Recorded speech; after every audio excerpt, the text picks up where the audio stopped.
ABC Listen. Podcasts, radio, news, music and more. When Nadia Mahjouri was growing up in Launceston, a tall, dark-skinned, curly-haired girl with a blonde, fair-skinned mother, she always gave the same explanation when people asked if she was adopted. My father is Moroccan. But when it came to her Moroccan heritage, Nadia didn't really know anything beyond that sentence. Her father had left when she was a baby. As a young mum herself, Nadia decided to change that, to take her new baby all the way to Marrakech and find her father. With only her surname, her parents' wedding photo, and the name of a neighbourhood to guide her. Nadia's debut novel, based on her experience with her Moroccan family, is called Half-Truth. Hi, Nadia. Hello. This is your first novel because you've been very busy as a counsellor specialising in maternal mental health. And one thing you pay attention to is matrescence. What does that mean?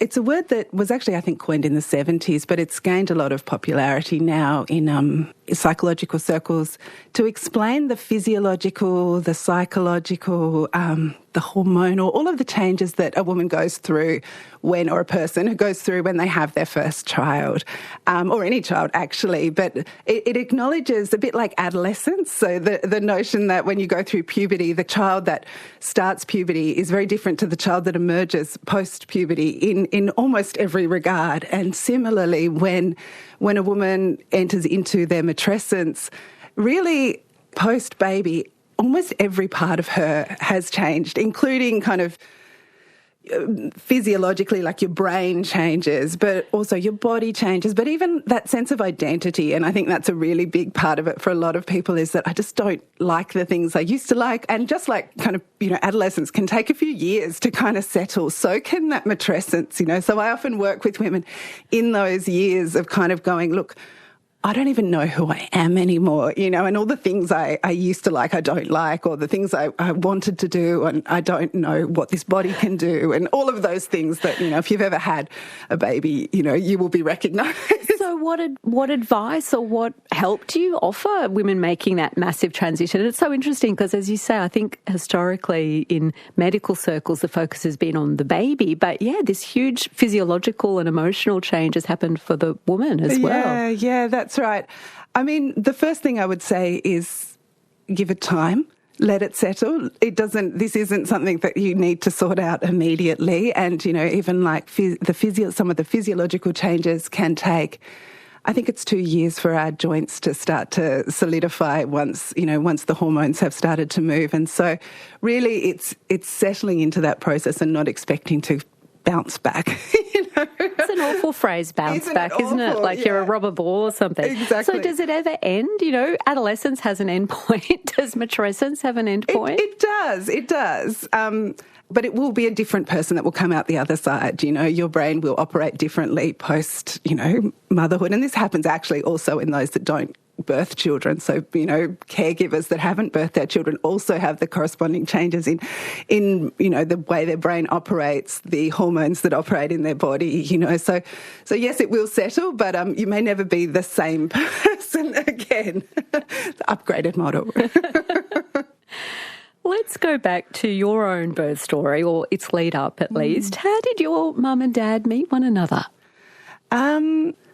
That is still a question I'm not entirely sure of the answer of. My mother is a Tasmanian woman, actually on my mother's side of the family. She was born and bred in Tasmania, and her family were related to the first white child born in the colony of Tasmania. So they're a very Tasmanian family, my mother's family. But my grandmother had an ancestor that was from Scotland, and she was very obsessed with Scotland. So she had been living in Scotland, and my mother was teaching English in Spain, in Madrid, in the early 70s. And she went to Morocco and met my father there, as I believe it's possible they met in the UK earlier. I'm not entirely sure. These are still things. But my mother ended up living in Morocco with my father and his family for a year, at least in the early 70s. And where did they get married? Was that in Morocco? So they went back to Scotland, where my Tasmanian grandmother, who had Scottish heritage and was obsessed with Scotland. They were married in Scotland. And actually my mother had thought that they were going back to Morocco to live. She'd hired rented an apartment. She was getting furnishings made. In her mind, they were going back to Morocco. But actually, my father said no, he wanted to go to Australia. He didn't want to go back to Morocco. And she was, the conversations I did have with her were that she sensed there was some, some issue that had happened in Morocco that made him not want to go back. There had been some strange interactions that she'd felt quite uncomfortable about.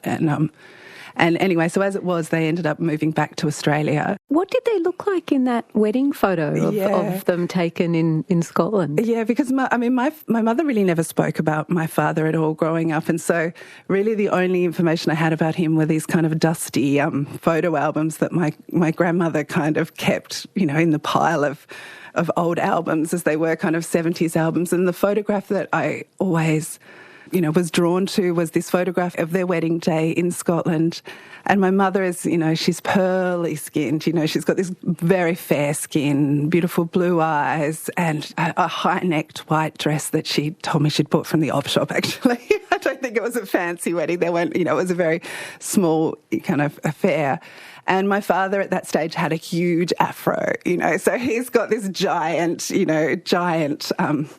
afro. He's quite a dark-skinned, very tall Moroccan man. Yeah, so this photo of the two of them with their nervous, excited expressions on and their kind of youth was my favourite always. So they came back to live in Tasmania. What was life like in Tasmania for your dad, do you think? Yeah, I think that it was a very isolating place to be a Arabic-speaking Muslim man in the 1970s in Tasmania. And he worked as a theatre nurse. He got a job at what we now call mental health, and it was the asylum out in New Norfolk. And, I think it was a pretty frightening, unhappy place to be. So he really didn't like Tasmania. Tasmania wasn't a great place for him. How old were you, Nadia, when he left? It was before I was 18 months that he left to go back. He wanted to move to Sydney. I learned all of this later, knowing really none of it growing up. But yeah, he wanted to move to Sydney, I think, to have a community around him. Yeah. And after he'd left and you were growing up, did you have any contact with him, like letters or phone calls, anything? Not really, I had maybe birthday presents for the first couple of years. I remember I had a few gifts that had arrived while I was 2 and 3 that were books that had his writing in them, But besides that and after that, nothing at all. So, yeah. What about a stepdad, Nadia? Did your mum repartner after your father left? She did. She repartnered when I was 3 or 4.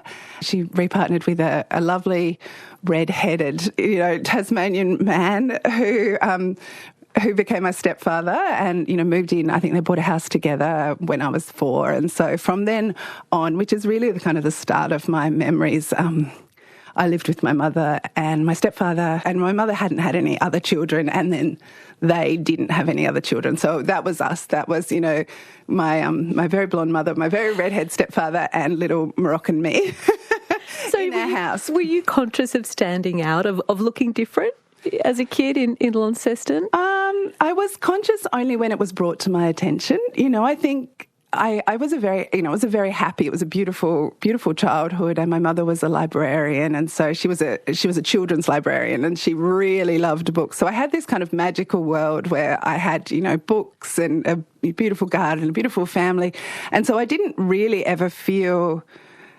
any notion of kind of being any different to anyone else until someone would point it out to me. And it's it's strange because I hear sometimes those words like, it might be called like these days like a microaggression or something like that. But it didn't ever feel aggressive. It felt like, because it was all very warm-hearted. It was just this curiosity. Oh, are you adopted? Where are you from? Or, and it was just, I realise now that it just it would take me out of the moment, take me out of myself and kind of just have this moment of being like, oh, that's right, I'm different. Do you know what I mean?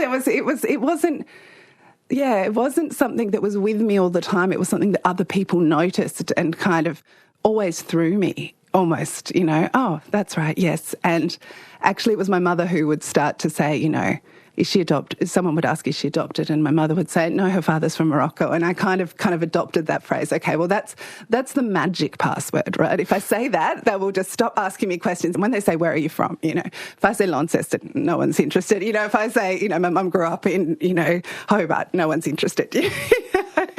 But if I say Morocco, they nod.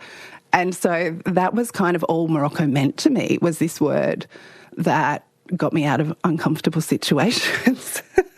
There were times when your mum would speak about her life in Morocco when she knew your father and was part of that culture. Tell me about the dinner parties that she and your stepdad would have. What were they like? Yeah, so Mum was always quite reluctant to talk about my father when I asked her questions directly. And I'm not quite sure whether that was loyalty to my stepfather and whether I was also uncomfortable asking questions because of loyalty to my stepfather, because, we loved him and he'd very much filled that role.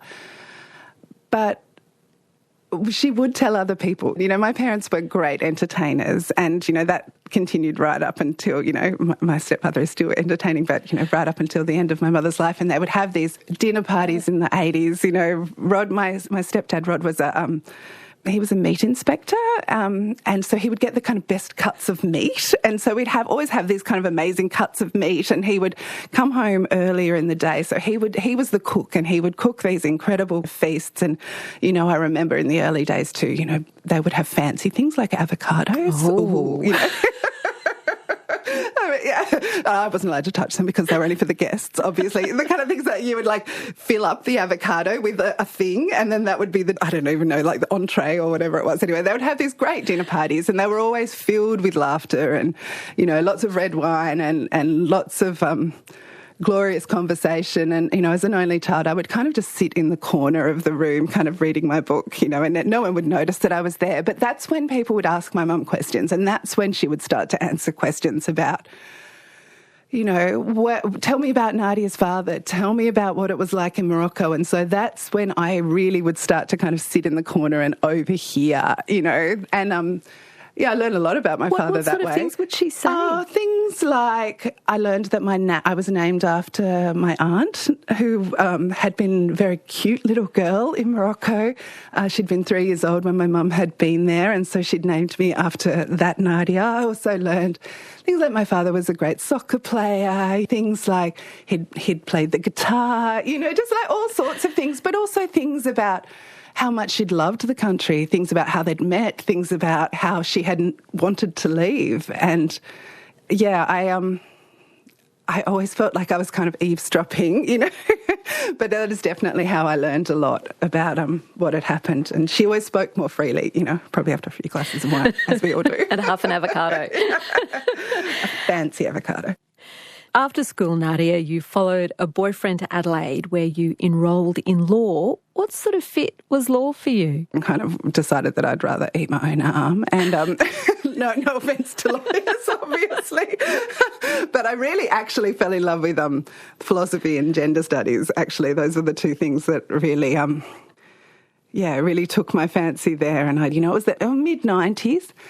But the 70s feminists were the ones doing the lecturing, and so I had these wonderful lecturers that were these radical, but in the good sense of radical feminists that had this sense of reclaiming the female body and, not shaving your armpits and learning how to chart your cycles and become, this powerful goddess warrior. And I just thought these women were amazing, And in terms of that, did you want to become a mother too? Was that part of how you imagined what life as a woman for you was going to be? At that point, that is when I started to think, and I don't quite know, I'd always wanted to be a mother. I knew I wanted to be a mother. That was the one thing that I'd always loved children. It had always been it wasn't even a question of do I want to be a mother. It was of course I'll be a mother. That was something I didn't even question, but it started to become a pressing kind of concern after reading those feminists and thinking, and I had this strange feeling of I won't be a real, there's somehow a portal into adulthood or womanhood that somehow, which of course is absurd and, do not believe that now, but it, made it seem like this was this this portal into a deeper kind of way of being, or I don't know, some magic knowledge that I didn't have access to. And so how old were you when you became pregnant? I was 21. Yeah, I was 21, and we'd been travelling for a while. My uni obviously didn't last. My partner and I went travelling. We kind of went through India, and we did all sorts of.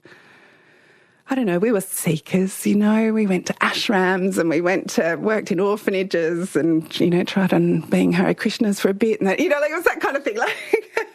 And nothing kind of grabbed me, but the thing that just wouldn't let go was this idea that, look, I don't know what I want to be, but I definitely want to be a mum. So, in my kind of lacking frontal lobe 21-year-old brain, I was like, let's just do that now because that's the only thing I'm sure of. And I remember realising actually that might not be so easy because I went along to the doctor and I was diagnosed at that point with polycystic ovaries, and I remember just having this horrible feeling of like it's literally the only thing I want to do, and this doctor is telling me that it might not happen or it might be really hard. And so I think that also was part of the drive that really made me decide now, let's try now, and it might not ever happen. I know we're young. He was a little bit older than me, but not very much, In hindsight, now I have children of the same age, older, I can see how young we were, but it seemed like, we'd give it a try, and, of course, we fell pregnant immediately, and we're like, oh, okay, I guess we're doing this then. So it was something you wanted and were excited about. What about the reality? What was that transition like for you of going from a young woman excited about trying new things, sampling different parts of life to this full-time, lifelong responsibility? Yeah, it was every part what you might imagine. It was a huge shock to me, and absolutely. And it was before the days of the internet, so I didn't feel like I had all these stories swirling in the air about how hard motherhood was. I really honestly felt like I only had those stories about how beautiful it would be. And, so I really felt uniquely flawed when I found this incredibly difficult. I remember I had put so much work into having the perfect birth, and I was incredibly privileged and lucky that all of the pregnancy and the birth was so beautifully straightforward. I mean, to the point where I remember thinking, I should be a surrogate. I am so good at this. It's ridiculous. I was 21. No wonder I was good at it, But I had this baby, and we just had no concept of how much it would throw our worlds, and particularly my world, into a tailspin. We'd had a little bit of, my beautiful grandmother, Scottish grandmother, had left me some money, and we had the capacity to buy a property, which also seems absurd these days. But not only did we have a new baby, we moved into a really remote regional part of Tasmania. So I was incredibly isolated. My parents were still working and they were busy and living elsewhere, and we didn't have any friends where we were living. And I just remember the isolation and feeling like I just didn't know who I was, and I didn't know what I was going to do next. So what did you decide to do when your little son was just 4 months old? Yeah, so I remember I'd given my son a Moroccan name.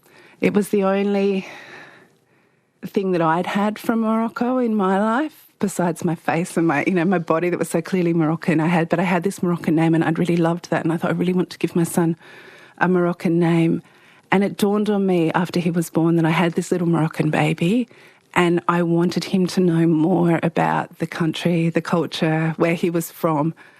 And I also started thinking about, well, who was that man that was there when I was a baby, looking at this baby and just loving them so much, and yet being so overwhelmed and feeling I had a real sense of I've got to find out more. I need to know for my sake, but I also need to know for my son's sake, who I am, where do I come from, what does it mean, actually, this word that I've been throwing around for years. And I've been to so many other cultures, and I've tried on so many other people's cultures. Why have I never actually investigated this one? And I think it became, a really pressing thing for me. So I did.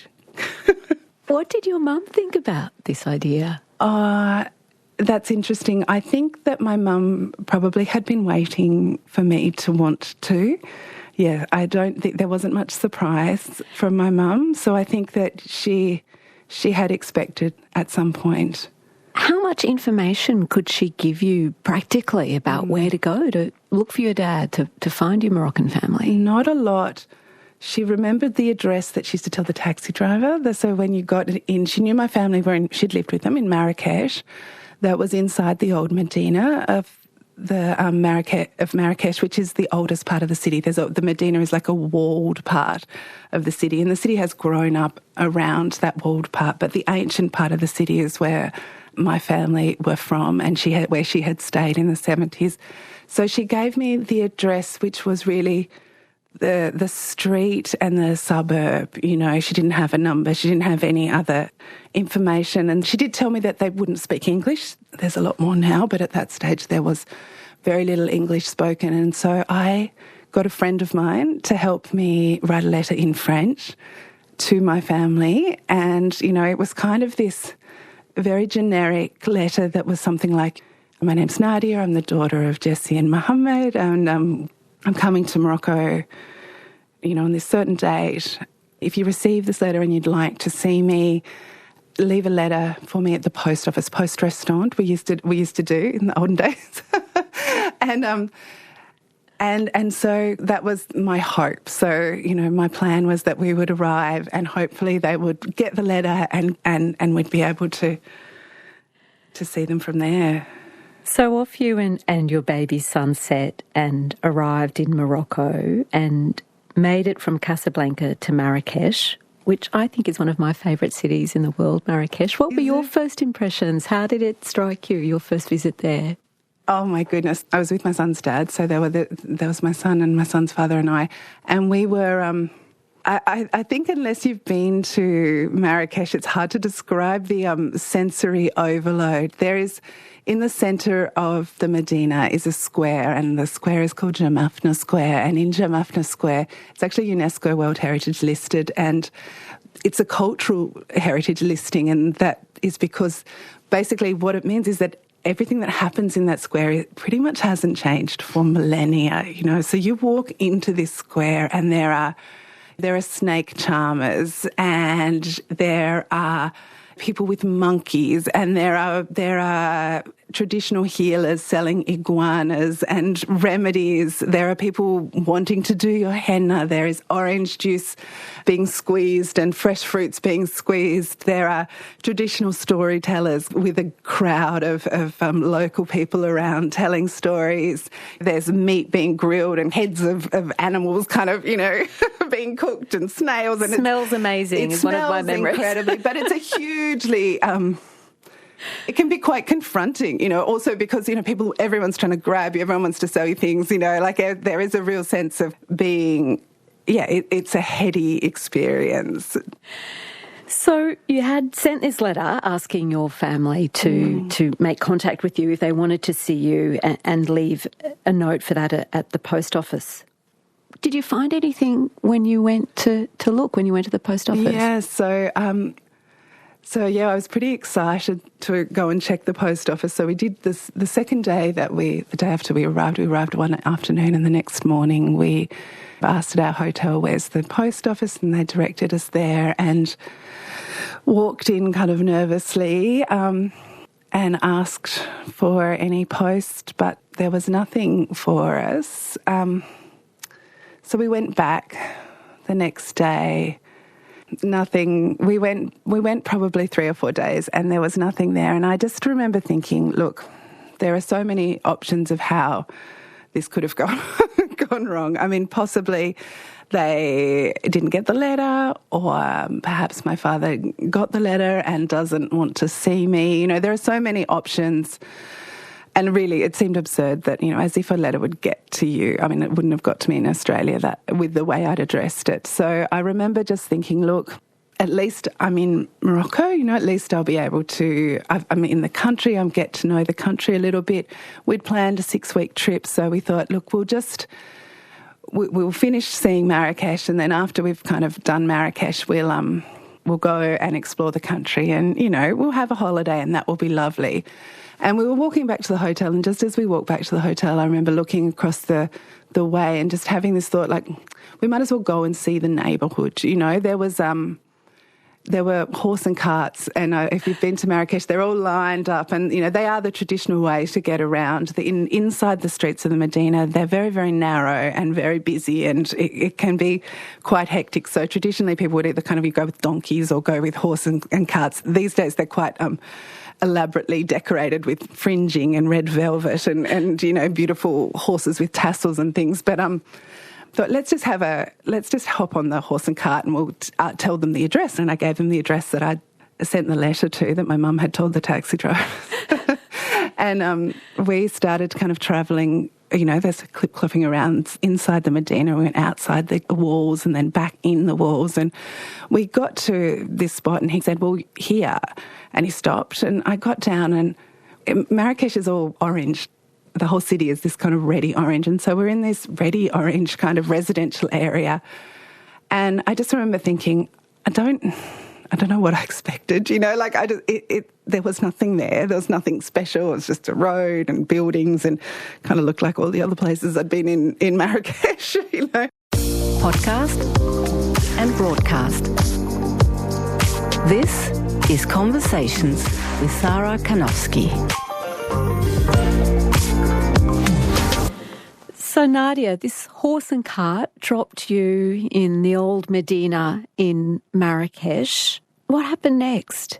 No, I'm just looking around thinking, what am I going to do here? And it just, for some reason, I had this big bag with me, probably nappies and all of that stuff that you travel around with when you've got a baby. And I am in that bag. I had a photograph. I had that photograph of my mother and father on their wedding day. And on a whim, I just pulled it out, and there was a passer-by, you know, someone just walking down the street, and I just showed it to them, this picture of my parents, and I pointed to the picture and I said my family name, Mahjouri. And the person just kind of, you know, shook their head and kept walking. And I thought, I'm just going to keep doing this. So I just kept walking up to people and kind of trying to pick people that I thought might look a bit older, that it might have been there 20 years ago, you know. And everyone's kind of shaking their head and walking away until I go up to an elderly-looking man.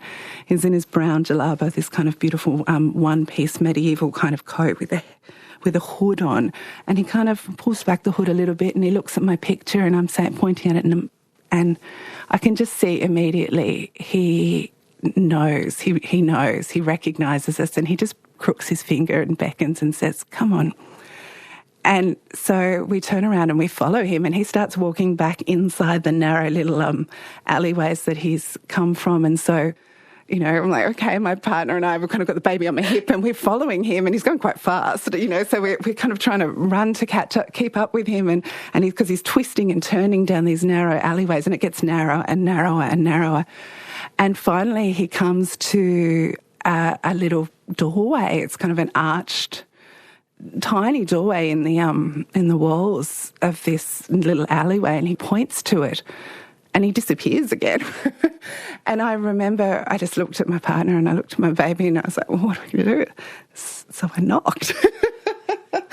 And I'm just standing there having knocked on this door thinking, I don't know, you know, what I'm about to encounter, but I held up the picture, my baby on the hip, and I could hear someone coming.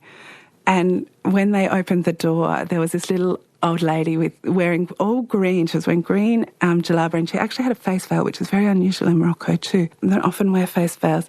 But I held up the photograph and I pointed and I said, you know, Nadia Mahjouri, and I could just see immediately that I didn't need to say anything, because she just had tears, and she pulled her veil down and kissed my face and kissed the baby and pulled us in. And I am thinking, I have no idea what's going on, but I think this is good.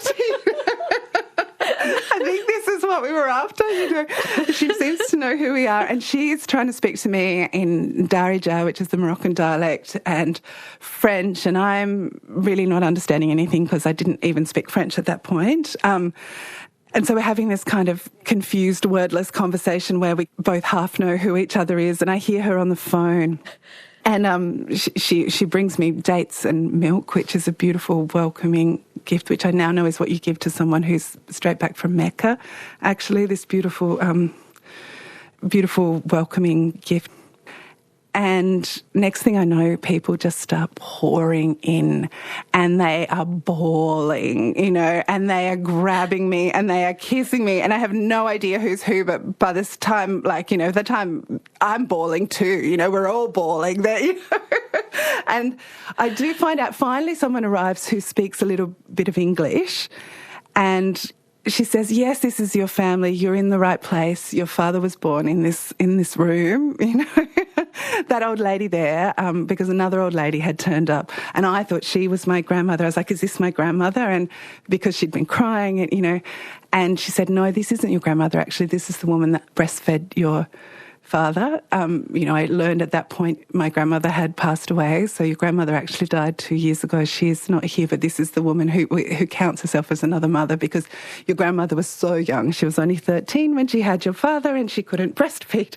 Anyway, so all my brain's kind of spinning as all of this happens. But then, you know, another uncle starts talking and this woman translates and she says, but they want to know why you're so late. You said you'd come. They got the letter and they've come from all over Morocco to see you, but they want to know what took you so long. What had happened? And I'm like, what do you mean? I was checking at the post office every day and there was no letter. And I hear this kind of rumble of chatter going around the room. And anyway, like, which post office did you check? And I'm like, the one that, you know, next to the hotel in the Medina. I was checking the wrong post office the whole time. They had left a letter. They had received the letter and they'd left a message for me to go to another uncle's house. He has a much bigger house. And, you know, they'd all come from everywhere around Morocco because they were now spread kind of across the country. And what I then realised was, I'd checked the wrong post office. So everyone had come and wanted desperately to see me. And they said, the reason we've all come is we haven't heard from your father in 25 years and we want to know, how is our brother? How is your father? Oh, and I had to say to them, I'm here to try and find my father. I don't know. I don't know. I haven't seen him my whole life. So at that point, it all became clear that really none of us had any answers about where my father was. So this man that you thought you were going to find wasn't there, but instead this whole family was there wanting to embrace you. Absolutely. I mean, my goodness. And I think actually that even became stronger when they realised that I hadn't seen my father. I remember my beautiful aunt, who I'm now incredibly close to, but I remember one of the things she said to me was that for so many years I believed that your mother had not let my brother return. That's why he'd never come back. And now I realise that he left you too, and yet she's raised a daughter who wanted to come back and who wanted to find us. And because of that, I love her. And actually, that became a really beautiful relationship. My mother did it many, many times go and spend time both with me in Morocco with my family, but also on her own with my beautiful aunt. She would go and stay and, you know. So it was a reconnection for her as well. And that's right. And she had always had this beautiful love of the country. Actually, I think maybe she'd fallen more in love with the country than with my father. I mean, to be honest, the country was the love affair for her, and she got to rekindle that love. So those first hours and days must have been pretty overwhelming for you. So much to take in. And you're still a 21, 22-year-old with a little baby on your hip. I remember having this moment where I needed to breastfeed, and I remember thinking, oh God, you know, this is a Muslim country and I'm going to have to breastfeed and this is going to be very awkward. And I remember asking someone, where can I go and feed the baby? And my, cousin or aunt or whoever it was like, well, feed the baby here, you know, in this room with everyone, you know. And I'm like, oh, is that okay? And they're like, of course. And so I started breastfeeding and I'm trying to very, very polite and modest and cover myself over, you know. And I remember this ripple of approval went around the room. Everyone was nodding, you know, they were all like, you know. And I remember the older lady who'd breastfed my father, she said to someone something, and I was like, what did she just say? She says, you're a real Moroccan woman, she said, you know. I was like, okay. It's like, I really don't feel like one, but... Your Your aunt, who was so keen, excited to welcome you back, she took you to the hammam. What's a hammam for people who haven't had that experience? Yeah, the hammam is it's now one of my favourite experiences of being in Morocco, one of the things I love the most. So the hammam is the women's baths, and they are more like a steam baths, steam rooms perhaps, than the kind of, bath you get into. They're not swimming pools, they're kind of steam rooms. And I had actually heard of them because we'd gone to the Launceston Roman baths. I'm not aware of the Launceston Roman baths. I know, it was like a big deal at the time when it opened. I don't think it's there anymore, but there was a steam room. It was the first time I'd ever been in a steam room, and weirdly I remember saying to my mum, "Oh, this is so weird being in here. It reminds me of a dream I had once." And she looked at me and I said, "Yeah, in the dream there was these archways and we went down and there were all these women, and it was, it was really steamy and everyone was washing themselves." And my mum just looked at me and just went, "Oh my God, you've just described the women's baths in Morocco." So I kind of had this idea, which was, bizarre. I don't know where it came from. She'd never mentioned them to me. But I remember I was excited to go. But when we arrived, I had a 4-month-old baby and I was pretty self-conscious about my body. And, the thing with the hammam is you strip naked, and so we kind of went to go in. We took off our clothes and my aunt took me I think we went to the middle room, and she laid me down on the piece of plastic on the floor, and she started to kind of scrub me. And I just remember feeling excruciatingly self-conscious, and, as she kind of came towards my belly, and I was looking like, "Oh, I'm sorry, these stretch marks, they're from the baby," I'm trying to explain to her.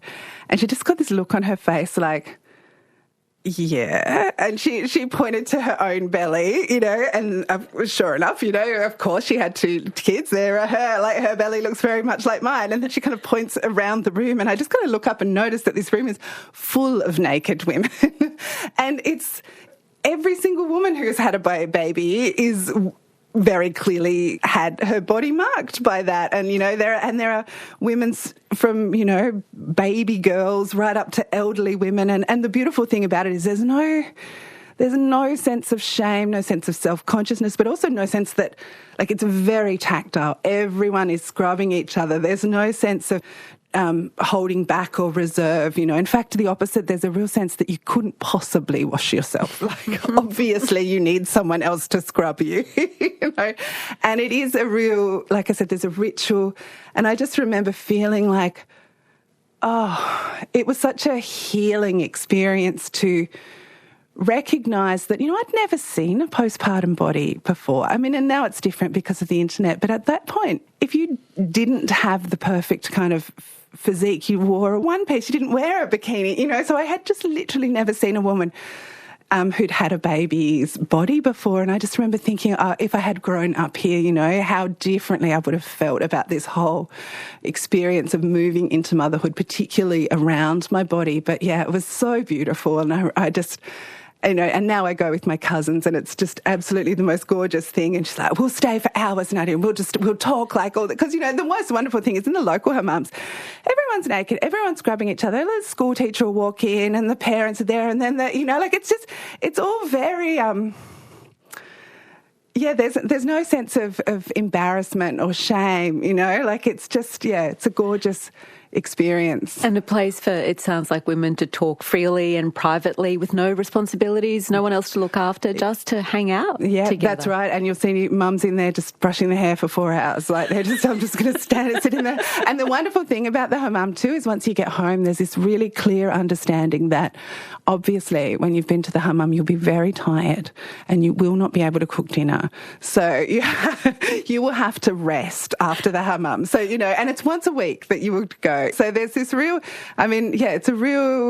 it's communal, it's connecting, it's tactile, and it's profound self-care, really. I'm completely sold on the idea, and I'm actually leaving conversations and opening hammam as soon as we finish talking, I think, Nadia. So you'd made this wonderful connection with your family in Morocco and with the whole culture, with the whole place, but there's still this missing father. Were you decided upon continuing to look for him? Yes, yeah. I think I was embracing Morocco while I was there, but as soon as I was home, I think if anything, it may have grown my desire because I wanted to find him for them, because they also wanted to find him. Yeah, so I think I really did.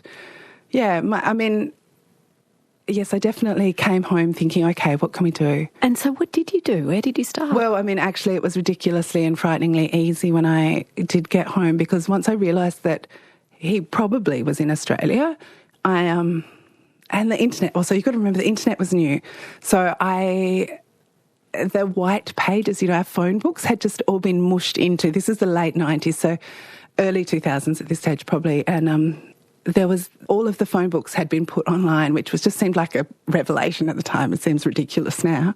But I just searched the white pages for my surname, and up came three Mahjouris. There was my mother, there was me, and there was another person with the name M in New South Wales. And so I figured that was him. Did you ring straight away? Oh, not straight away. No, I took a little bit of time to build up my nerve.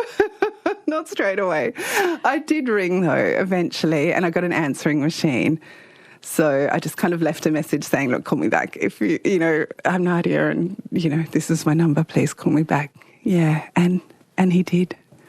What happened in that first conversation? Oh, he was really emotional. Yeah, there was a lot of tears. I realised I had to tell him that I'd met his family and that his mother had died, and that, so I actually had to convey quite a lot of hard information to him. So he was very emotional, but also not emotional in an angry way, like in a very,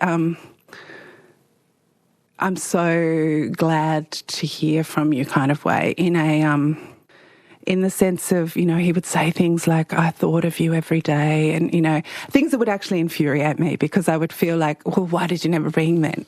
Why did you never make any effort? Because he would say, oh, I always loved you, and, all these kind of, very, very, the things I wanted to hear, but I also couldn't believe them, I suppose, if that makes sense. So you decided that you would actually go and meet him in person in Sydney. Why wasn't it's straightforward to find him once you'd arrived in the city? Well, he would often change his number. Yes, so I found him and then lost him and then found him and then... Yes, so he has... Yeah, he was hard to keep hold of, and at some point along the way there, he would change his number to a silent number, or he would move, and, these are the days of landlines, and so your phone number didn't move with you. You had to get a new number. And so actually by the time I decided I really wanted to, it's strange, it's almost like a curiosity, like scratch an itch almost, do you know what I mean? There was a strange curiosity around seeing him and meeting him. Yeah, and also I think at that point too, there was a bit of me wanting to, I still had the fantasy of bringing him back to his family in Morocco, I think that I had that dream. So, yes, I had to search again, and that was frustrating because he wouldn't appear on the white pages anymore, and I ended up going to the Electoral Commission offices, which someone said you can search the electoral roll for addresses, and I did find an address, and that address was out of Sydney, a few hours, and I was not from Sydney, I was from Tasmania, and so I kind of had no idea where I was going, So I kind of, confusedly jumped on a train thinking I'd be on the train for 10 minutes, and I was on the train for 2 hours, and I was like, oh, it's a lot further than I thought it was, And when I got off, I was in a pretty frightening kind of area. It was a very, industrial type area, and I tried, he'd told me a lot of things, and I really didn't know what was true and what was not true. He'd told me that he'd bought a block of flats and blah, blah, blah. Anyway, I was expecting to find a block of flats because that was the last I'd heard. But I found this address, and the address was a fish and chip shop. And I remember thinking, oh, this is the little bit of information I had just wasn't true either. And I walked into the fish and chip shop and I asked them in there if they knew him, and they went, oh, he lives next door. Hang on, I'll yell for him. And I just went, you can't do that. I just wasn't quite ready. I don't know why. Like, I'd gone there, but then, like, just so quickly, you know, this sense of... Anyway, so I went, okay, no, all right, I'll go and knock. Anyway, and I remember ringing. I ran over to the phone box and I rang my friend. I was like, oh, my God. You know, apparently he just lives there, you know. So I went back and I knocked and there was no answer. And so I went back into the shop and I said, he's not there. And they said, oh, he's probably gone to the pub. And I went, okay, which pub? I'm here now. Like, I've caught the train 2 hours from Sydney. You know? And they said, oh, there's a couple down the road and one up on the hill. So I was on a mission. I just started walking into all the pubs along this street and kind of searching them for, you know, men that might look enough like me to be my father. It's such a strange thing to do. No, you're too short. No, you're too white, too short. You know, I mean, really, it was ridiculous. And actually, along the way, and I'd go up to the bar and say, do you know, and saying my father's name. And then eventually someone did know him, actually said, yes, yeah, he's not in today, but I know him, you know, Puerto Rican guy, they said. Puerto Rican. You know, close enough. Like Moroccan, but yeah, okay, close enough. And I remember... But, I mean, even that was a validating thing for me because it was like, okay, I'm in the right, I'm in the right neighbourhood. I mean, obviously I knew that he had lived there, but also, you know, he does come to these pubs maybe. And then I realised, what am I going to do? Like, walk up to him in a bar and just say, I'm your daughter that you haven't seen for 20, you know, and who's you've changed your number and haven't kept in touch with even after we kind of reconnected. So I thought, look, this is ridiculous, Nadia. Go home. It was getting dark. Go home. And I walked back to his house or the gate, the mailbox, and I just scrawled a letter saying, look, I'm here. If you want to see me, I'm in Sydney tonight. I'll come back tomorrow if you want to see me. It's such a strange thing. It was just as mobile phones were taking off, so I didn't have one, but my friend did. So I gave my friend's mobile number. So that night I was out at dinner and he rang my friend's number and he was crying and, you know, all the same things and saying, yes, I want to see you, come tomorrow. So, yeah, so I did. The next day I caught the train another 2 hours down. And, when I got there, I remember I was on the Sydney trains. And, you know, the Sydney trains have got a downstairs and upstairs. And I remember as I pulled in, I could just see, he told me he'd meet me on the platform. And it was the end of the line where he lived. And we pulled in, there was one pair of shoes on the platform. And I just remember thinking, I'm going to step off and I'm going to be facing my dad. And I stepped off the train and it was like a white 20-year-old in high vis. I'm like, oh, shit. That's not my father. Was he there, though? There was no one else on the platform. I thought, okay, here we go. So I went to walk out of the station and there was a phone box, and on the phone box was this enormous man, and I just knew from the back, and he turned around and he was huge, this giant man wearing a maroon suit and a kind of pale yellow shirt and kind of sweating. And yeah, he was my dad. And it was really, we had a big hug and he was crying and I was crying. And I actually had that moment where just as we were he was holding me, I remember thinking, this is what I've missed out on, being a little girl with a big dad, you know, because I had a beautiful father. My stepfather has been so beautiful and so good to me. But I'm a really big girl, you know, and this man was a lot bigger than me. And so there are not many people in the world that are bigger than me, you know, had these sausage fingers and these, you know, giant hands. And I just thought, I've never been a little girl in the arms of like a giant man before. Yeah. So there's so much in that moment that had been so dreamt about and longed for and worked towards for so many years. But it wasn't a fairy tale. No. It didn't replace what you hadn't had. And obviously the fact that your father had moved around and not been in contact with his family was signs that this wasn't going to be an easy reconciliation. Yeah. What kind of relationship did you end up having with your father after finally finding him? I mean, we had a really beautiful day together, but to be honest, that was the only day we've ever spent together. Because at the same time as it being this beautiful day, there was a part of me that was constantly furious at you. At this kind of like, you know, he would say things like, I always wanted to and I always did this, and I would think, yeah, but you never actually made any effort. And to be honest, I had this sense that I had wanted to meet him, to see him, and I was curious, and it's almost like that one day was enough for me in terms of my curiosity. My curiosity was kind of, I had met him, I'd seen his world, but also I had gained already this beautiful connection with Morocco. And actually part of what I realised in the end that I'd been missing was not actually him. It was the culture. It was the understanding of who I am and, you know, where I come from. And actually, after that first visit, I then went back and spent 6 months living with Rashida. This is your aunt? With my aunt, my beautiful aunt. And as I said, my mum started going back to see her and to stay with us. And, you know, my son has actually grown up. He's very similar age to her children. So my son has grown up with my cousins, my aunt's children, as the same age kind of. And now they're all in their 20s, 30s. Like these children feel like they are very close. I feel like their auntie now, you know.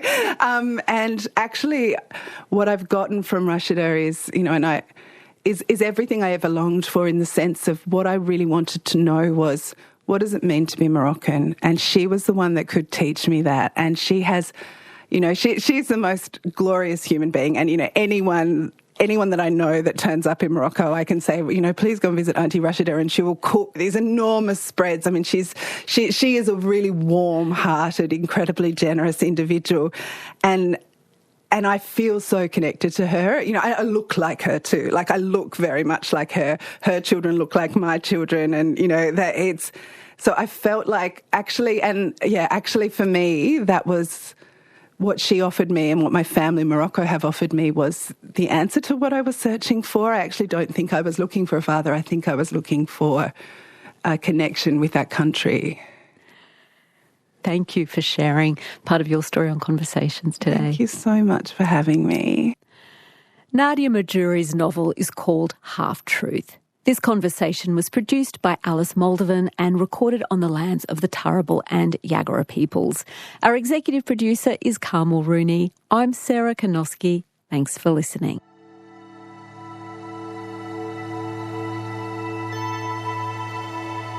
You've been listening to a podcast of Conversations with Sarah Konoski. For more Conversations interviews, head to the website abc.net.au/conversations.